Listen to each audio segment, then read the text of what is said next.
Welcome to Your Family's Health, the program that focuses on healthcare issues with unique and different modalities for taking charge of your health today. Experts talk weekly with our continuing roster of guests from around the country and right here in Nassau County to keep you up to date on the latest health issues and trends. Take care of your mind, body, and soul. Spend the next half hour with the voice of Nassau Community College, 90.3 WHPC, and get on the journey to better health. Hello and welcome to Your Family's Health. My name is Dr. Jeanine Cook-Garard from the nursing department here at Nassau Community College, along with Nassau Community College student Gina Peter. And today we're going to learn about the task of providing PPE to healthcare workers during the pandemic. Our guest today is Jay Baker, the president and owner of Jamestown Plastics and founder and owner of TrueHero Incorporated, companies that have helped create masks and other PPE for people in the medical field since March. So Jay, welcome to Your Family's Health on the voice of Nassau Community College, 90.3 WHPC. Welcome, Jay. Well, thank you so very much for having me. This is a real honor and a privilege, and I really look forward to chatting with you two today.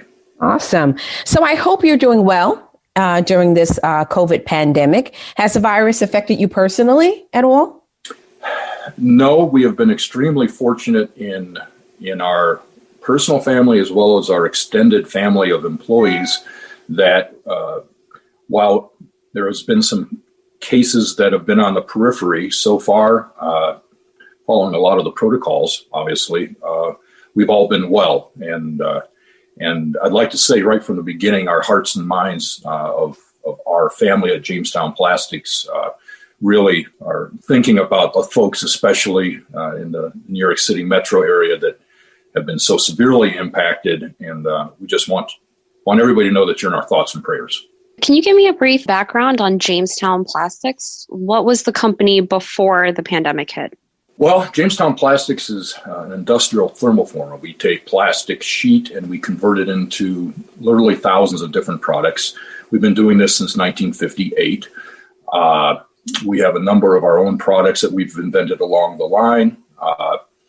And we've been involved in basically a problem-solving realm for our clients since our inception. We try very hard to be innovative and creative when it comes to tackling issues that our customers come to us with. And this crazy 2020, we had never before made anything in the PPE world, but we were contacted by our local emergency director coordinators in 3 counties here in the far west end of New York State, as well as our county executive and our health director, because they were, like many organizations, in severe shortage. And so we decided to jump in and start with a clean sheet of paper, if you will, or a clean computer screen, and figure out what a face shield should look like based upon the guidance that we had from healthcare professionals and standards, and very rapidly came up with an initial design. We, within 24 hours, had our very first TrueHero face shields with medical professionals to see whether or not we'd hit the mark on the performance that they were expecting, and we got a resounding, an overwhelming positive that we had, and then we very rapidly launched into full-scale production within a week. So everybody at Jamestown Plastics will tell you that March and April of 2020 is kind of just one big blur. Yeah. So what was some of the feedback you got from the healthcare professionals in regard to designing the face shield? And was it nurses, doctors? Who exactly were the healthcare professionals that were on the team? Yes, nurses and doctors. Some of the feedback that we got was related to coverage. It was one of the big concerns. Our TrueHero covers from the crown of the head all the way down the face and back under the chin and around to the ears. So we listen closely to that advice about trying to prevent areas of infiltration, if you will, from the top, the sides, and underneath. So our design wraps back around the wearer's face to prevent, as much as possible, any droplets or aerosols gaining access to the wearer's face from those points of entry. Anti-fog, so that when you're in the emergency room or wherever the wearer is at a dentist's office, we have ventilation ribs that come from the crown up, or from the forehead up over the crown. We call them exhaust ports, to allow airflow of that hot air that comes out of your mouth and nose when you're breathing, to allow it to escape, to help mitigate fogging up glasses and fogging up the shield. Lightweight. Many of the, as you well know, Doctor, the shields that are used in operating arenas and such can get quite heavy after a while. And while this shield is not intended for that arena, just being able to have something on your head for 8, 10, 12 hours a day, and not have it create other issues with neck strain. Adjustability, so it can fit on any size head. So we have 2 different sizes, and one for student size and one for adult size, and they have infinitely adjustable hook and loop bands. So those are the real key issues: clarity, obviously, and the feedback that we've gotten is that we did a pretty good job. So when I'm talking about a face shield, the design of the face shield itself, and I wear it a lot in practice, it sometimes is very hard and awkward to wear the face shield. How does it feel with regard to breathing out oxygen and not rebreathing your oxygen? Is there the vents? Does it allow for it when our healthcare provider exhales? The face shield design that we have, we set the distance, I think, a bit further away than most conventional face shields from your face. Because it's all one unit, it's all molded as one unit, we created geometry to give you a little more real estate behind that face shield. So when you exhale, Doctor, that exhalation is able to travel a bit further before it meets resistance, and there's enough clearance coming back around the sides of your face, back towards your ear and under your chin, that we haven't had anybody complain to date that I'm aware of that they feel that they have any issues with normal respiration while wearing the shield. So I think because we gave a bit more real estate in there, you don't have maybe that same level of claustrophobia, if you will, or it's just really holding all of your air that's going in and out right next to your face. So we know you donated a lot of TrueHero face shields at the start of the pandemic. Can you tell us a little bit more about that?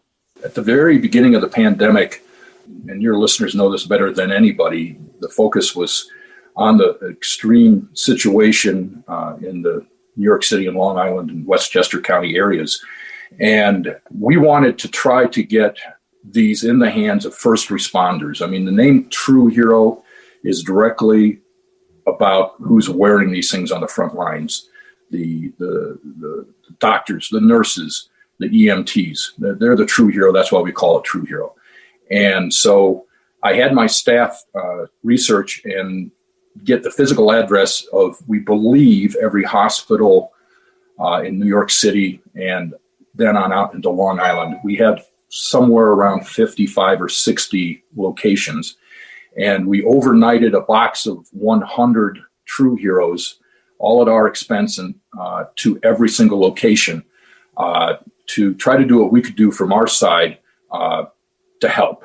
And, it was the responses that we got. I will still choke up.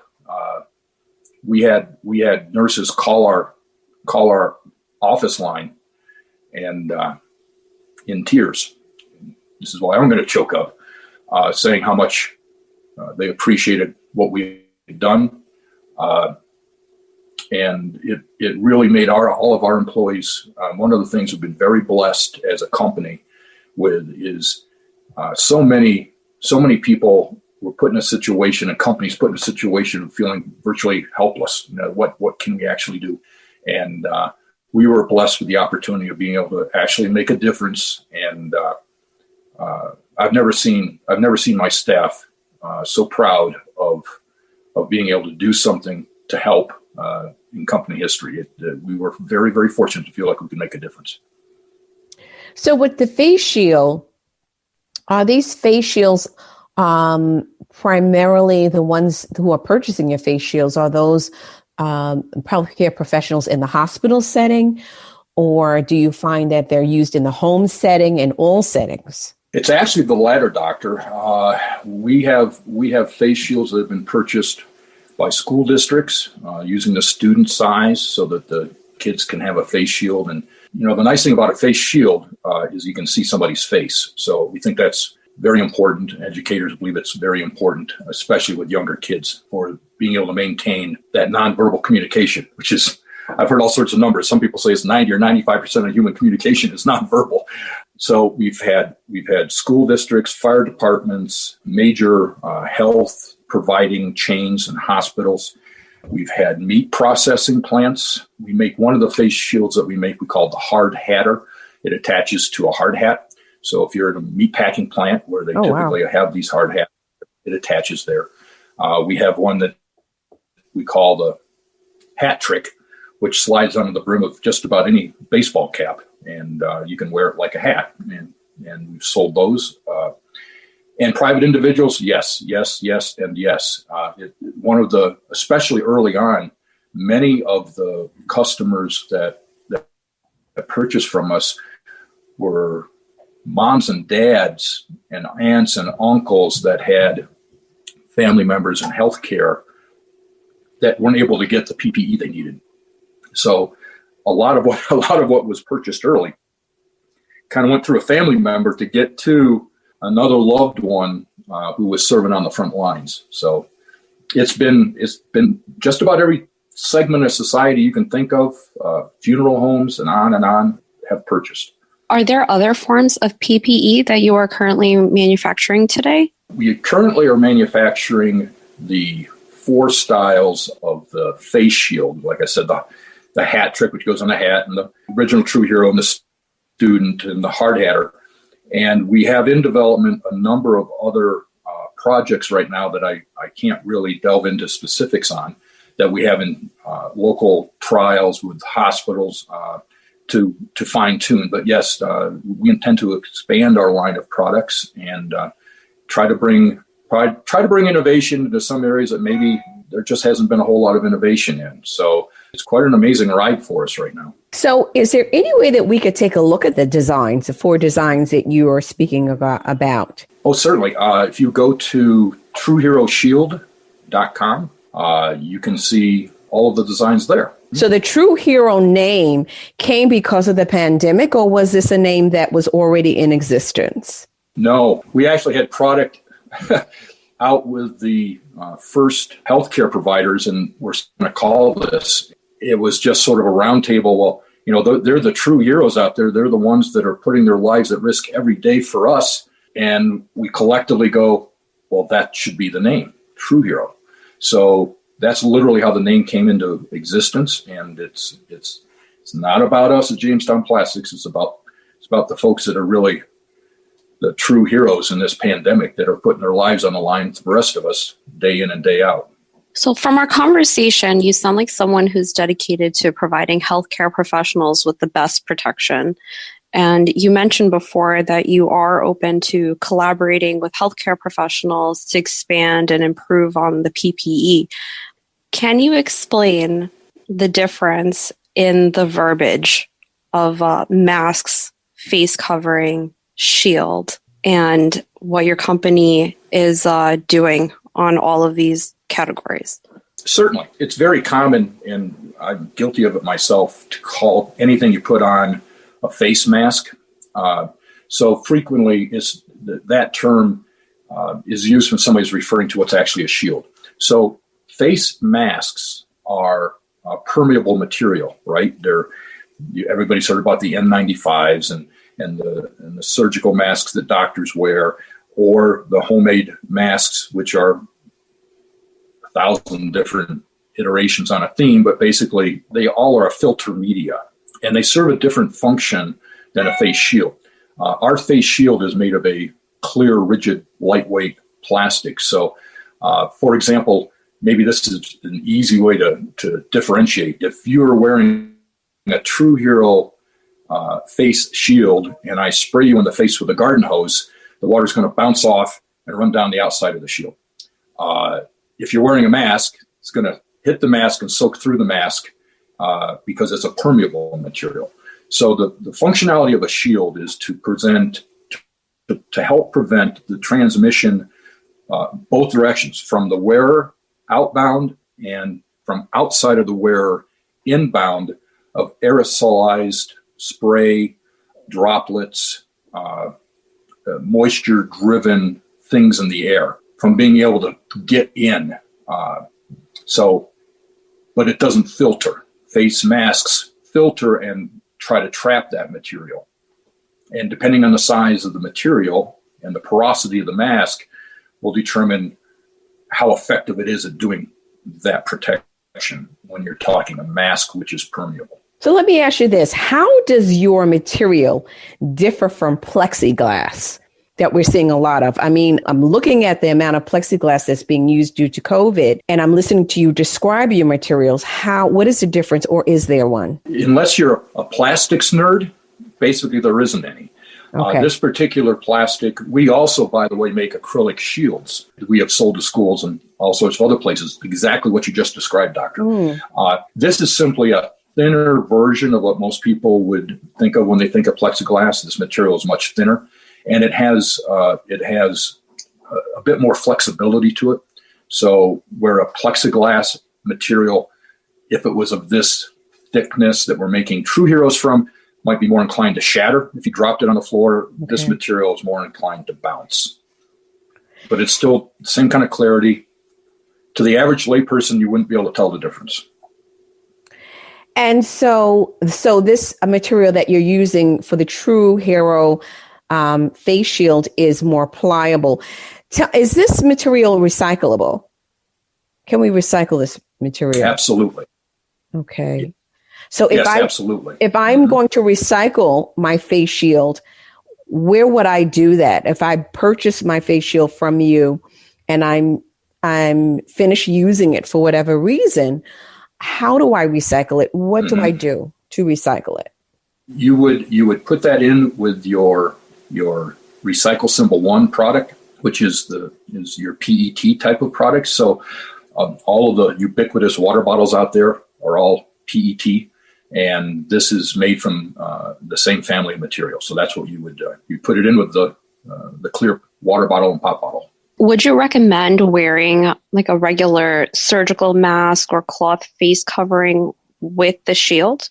We certainly, for healthcare providers, yes, that is actually, I think, pretty much, and the doctor can answer this better than I, but I think that's pretty much the protocol, is to have both the shield and the mask, because that's protecting you, up until you get to the point where you're, I call them like a diver's helmet, where you're literally in a self-contained, where there's a powered air supply coming in. If you're wearing a mask and a well-designed face shield, you're really getting to the highest level of protection that you're going to be able to have without going to the really professional, very expensive equipment. Now, for people who are going to be out and about, every place I go, I wear my hat trick, and I've been received every place at stores and gas stations with a lot of people saying, "Where'd you get that?" Because they like the fact they can see the face, and it meets the requirements of having a face covering. So at that point in time, I think it's up to the individual what they think their risk profile is, and you certainly can combine. And I have seen many people do it who are just average citizens, combine a face shield along with a mask, and it gives you because one of the things you have to realize about how the virus can be transmitted is the eyes are a very critical area to protect. And if you're wearing a face mask, and especially if you're not wearing eyeglasses, and somebody coughs at you that has COVID, you may get an infection that isn't because it came through the mask, it's because it came through the eyes. So having that eye coverage is really very important, especially anybody that's in a high risk group. You're listening to Your Family's Health on the voice of Nassau Community College, 90.3 WHPC. My name is Dr. Jeanine Cook-Garard, along with Nassau Community College student Gina Peter. And today we're learning about the task of providing PPE to healthcare workers during the pandemic with our guest, Jay Baker, the president and owner of Jamestown Plastics and founder owner of TrueHero Incorporated companies that have helped create masks and other PPE for people in the medical field since March. So just to dovetail on what we've talked about with the masks and being in practice, I've used it. What is, have you gotten any feedback from healthcare professionals with regard to the smell of, I put on sometimes some masks and they come with a certain smell. And I'm going to imagine that because it's plastic, it may have an odor. Have you gotten anything, any feedback about the smell that is associated with the face shield? No, we haven't, doctor. Actually, this type of plastic is the same type of plastic as like your water bottles are. Okay. You get yourself a water bottle. So it really does not emit any kind of a plastic odor. There are certainly plastics that do, but not this plastic. It's odor free, and we haven't had anybody tell us that our product stinks yet. Right. I know that there's sometimes nurses or physicians who may be sensitive wearing it 12-hour shifts that may have this concern. Okay, so that's good to know. How about the lifespan of the True Shield? Does how long can you wear before you would need another one? Well, that's one of the things that we think is really important for users to understand is that we designed this to be a reusable face shield. So the vast majority of users we still have some folks that are still using the shields that they got back in March. It really comes down to, because you can use a conventional cleaner so long as it's not abrasive, even as simple as soap and water, to wash it out, take a dry cloth. If you treat the shield like you would your reading glasses, as far as the products that you would clean your reading glasses with, it can last a very long time. The main death of the face shield comes from if you drop it on the concrete 3 or 4 times and it starts to scratch, just as it would scratch your eyeglasses.